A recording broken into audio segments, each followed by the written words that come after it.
So it's day 2 of my 30-day sculpting challenge, and well, I'm still here after 2 days, so that's something.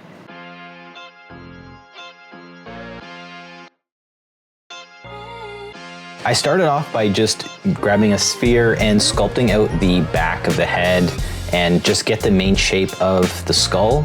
And then I just added 2 other spheres for the jaw and the neck. And like I said, last time I wanted to try a sphere for the neck instead of a cylinder because I couldn't really get it smooth the way that I wanted it. But I still had a lot of trouble with the sphere here as well. So for this one, I'm trying to create a female character. So the goal here would be to make sure that all the shapes are softer than it would be a creature or a masculine character. Next, I sculpted a bit of the neck to try to get a base and kind of see where the jaw is going to go into the neck and where it meets the back of the skull. I started on the nose and I felt like I was starting to get a decent shape out of just a sphere, but I think I was a little bit restricted by the geometry. So I played around with this quite a bit, and this did take a big chunk of my time. I know you're typically not supposed to jump right into the eyes, but I did. I went into the eyes and I felt that was just kind of a point of reference where I can find where things are. I have this urge to put in the eyes, nose, and mouth and chin for landmarks.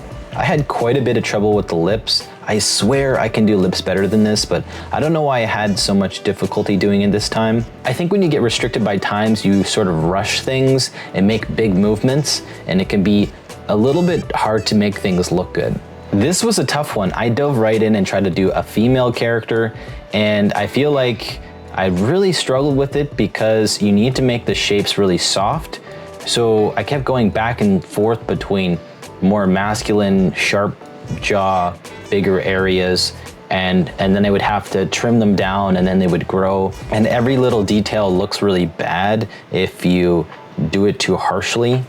I also think because of the time limit, I wasn't making small movements, I was making big ones to try to finish something in the time. And I ended up just making movements that were too big, brush strokes that were way too thick, and then I would sort of mess up my sculpt and then spend a lot of time fixing it. I had this constant back and forth of thinking that I almost have something and then ruining it.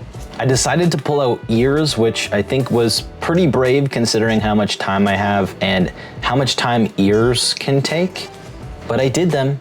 Eventually I got the lips looking a little bit better, but they still looked kind of creepy. In the end, I ended up with a character that I think looks like a bald female, but day 2, I'll see you in the next one.